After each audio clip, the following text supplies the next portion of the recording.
So I've been reflecting on the difference between being on a 100% committed streak and then being on a long streak, but just half-assing it, not truly being in it. And since I relapsed, I've regained my focus. And for those of you who watched the video confession time, from that day on, like I didn't relapse, but I was edging that day, right? From that day on until the day that I relapsed, like it was just a struggle. I was not committed. I wanted that exit. I wanted that way out. So I've been thinking about that a lot because the feeling after the relapse is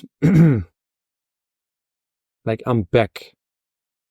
I'm so back, like 100% committed again, and I don't entertain any thoughts. I just think about the mission, and I just want to get back on, that high energy, high clarity, intuition, just all the nice reflections, what do you call it? Like, it's just when you go on those longer streaks, you are connected to that source,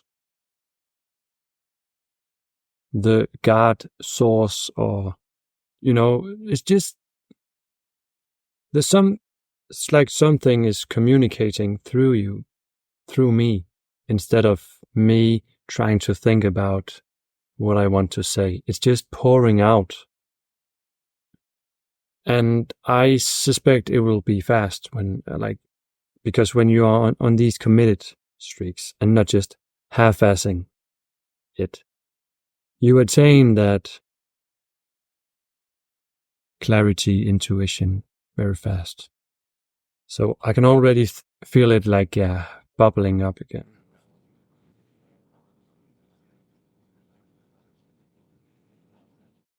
It was like I needed to be reminded of the pain that I can inflict on myself.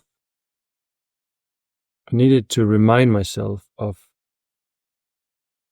like the hole that I was trying to get out of. So I just got this peek. I was just looking down into the hole again. Oh yeah, I understand now. This is not where I want to be. Like caught in this loop of just surviving the day, watching porn after that, having a release, and then surviving the next day. And by surviving, I mean not enjoying the day. It's like all the tasks you're doing, it's like a chore. It's like something you don't really enjoy it. You just do it because you have to. And that's when you're in the PMO cycle. But when you are committed to not being in that cycle and not doing PMO, and you're committed to retaining your semen, you're committed to seeing people, like looking them in their eyes and wanting to spend time with women and men to have a connection, not a sexual connection, but a connection on the soul level. Yeah. Another thing I've been thinking about is, semen retention is just a vehicle to get to where you want to be. It's a very foundational thing. And you will only realize it if you experience like what it is. You have to go through it, and you have to realize how lustful and pleasure-seeking your mind can be.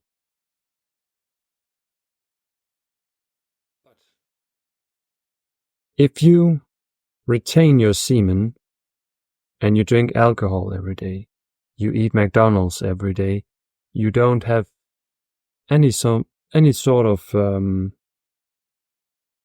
exercises or activity or sports you do, or you never walk, if you don't have any relationships where you are completely honest, if you don't have some very close relationships where you can tell all your secrets and without any filter tell them how you feel, and like if you don't have all of these things I talked about, I just mentioned, then semen retention doesn't matter for shit. Most likely, then, semen retention will just blow up your ego, and you will have misunderstood semen retention 100%. It is meant to fuel your journey towards the goals that you want to achieve. Semen retention is not just about retaining semen. No, it's a tool. And that's why it can be very dangerous to count the days. If you don't understand that it's actually not about semen retention at all. And it's realizing that your natural state is not your natural state is like not releasing your semen all the time. It's about retaining because it's a natural thing. And when you want to reproduce, you want to have a kid, you want to start a family, then you can release the semen to create the family that you are ready to provide for. And most people don't want to realize this. They want to be in their pleasure center, comfortable, nice world where it feels nice for a moment.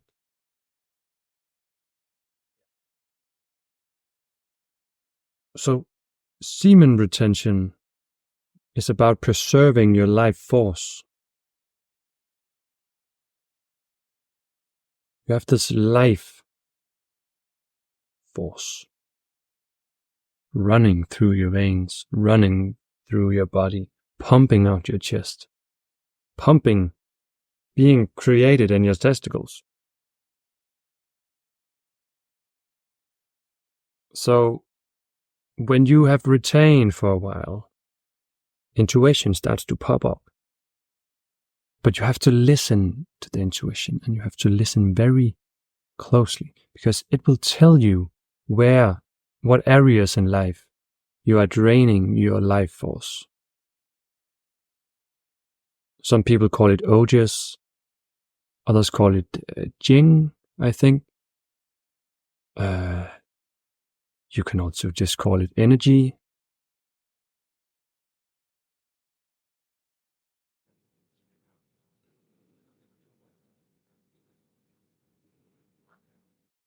So it's about learning to listen.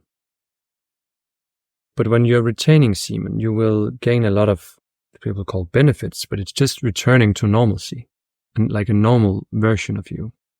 Like before you discovered that you could release massive loads of life force, and in return you would receive great pleasure for that moment. Before you discovered that, you had a lot of life force, a lot of stable life force. And if you go long enough, you will realize that you can return to this state, and not only return, but because you are an adult now, you can transcend that. You can go even higher, and you can achieve your wildest dreams, but only if you learn to listen. And that is the key part.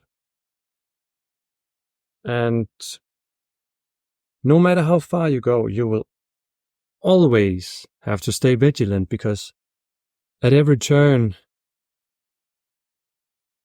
maybe you don't want to listen to that voice, and you just want peace of mind for a moment, and then you try to release, or you watch your porn, or you go into hollow relationships where you just have sex, and it's only mutual masturbation. There is no connection. There is no love. You just have sex because it feels good.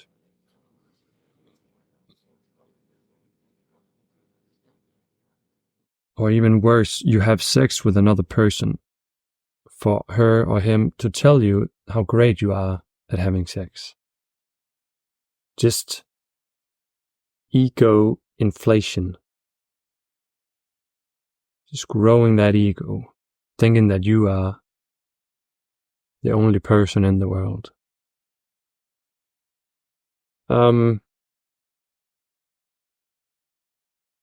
Now, the thing that triggers a lot of people, and the reason why semen retention is a marathon, it's a long journey, is because you'll have to face your life once you are not obsessed with sexual pleasure seeking, because then you will realize most likely that many of the choices you made in your life has been based upon these pleasure seeking things. And it may not make sense to you right now, but it will if you retain long enough and you retain purely and not just to try to achieve a high number. You will fail every time you simply try to achieve a high number, a high streak. It doesn't matter. It doesn't matter at all. Like, the days don't matter. Truly. You can have one person retain for 10 years and not learn a single important thing.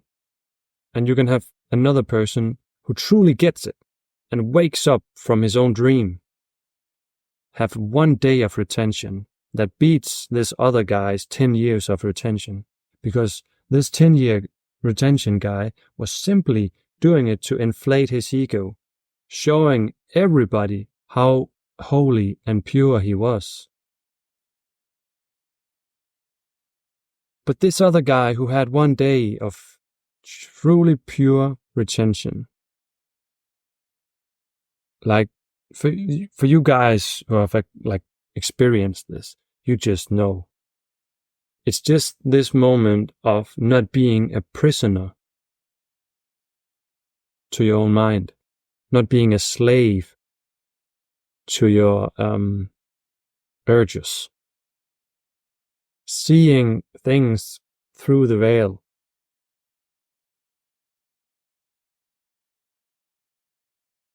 And it is truly worth it. But it requires you to be very humble and truly know that, like, we don't know anything. When you lay down on your pride, you will access the intuition that can speak directly to you. But maybe it doesn't make sense to you. I know. But it's so worth it. It's so worth it, because the gifts will just keep on coming toward you. But what I experienced, it like the day from the confession time video until the day I released, I was back in that survival state, not surrendering. So I'm happy I relapsed, because the days don't matter. Because now I have learned something, and this has happened many times in my life. I used to do, like, my very first streak 7 years ago was 8 days, and then I relapsed. But the very next day I began again, and then I had a 156-day streak. Then I relapsed once.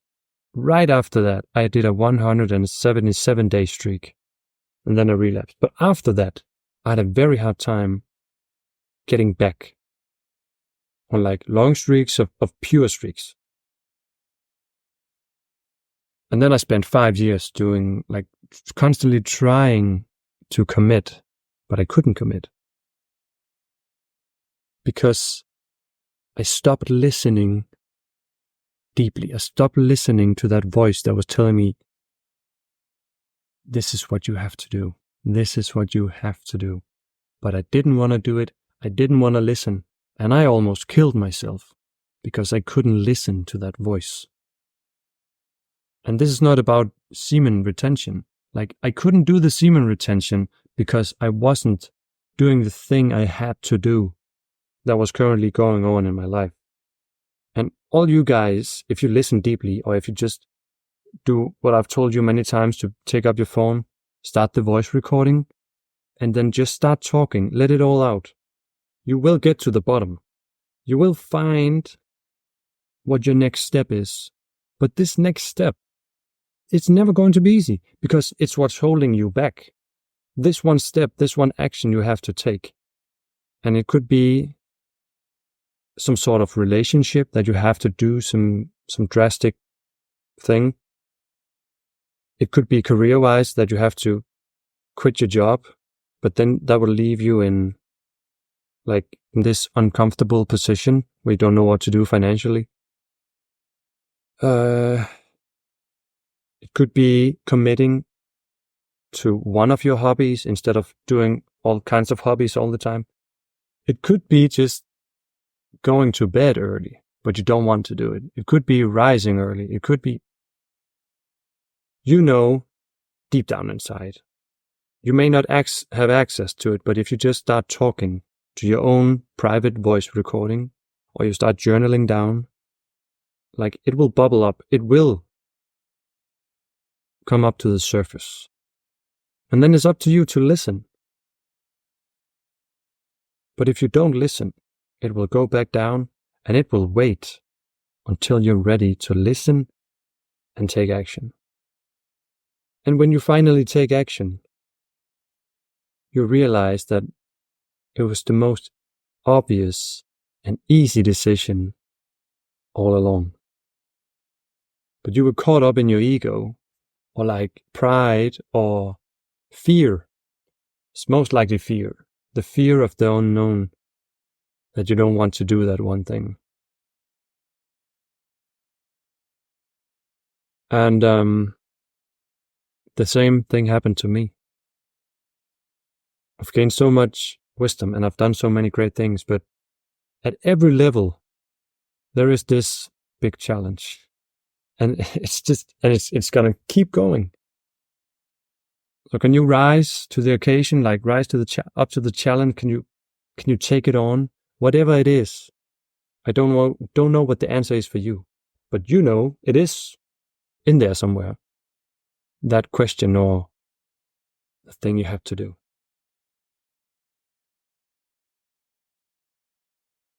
All right, that's it. It may not be perfect, but it's honest. See you in the next one.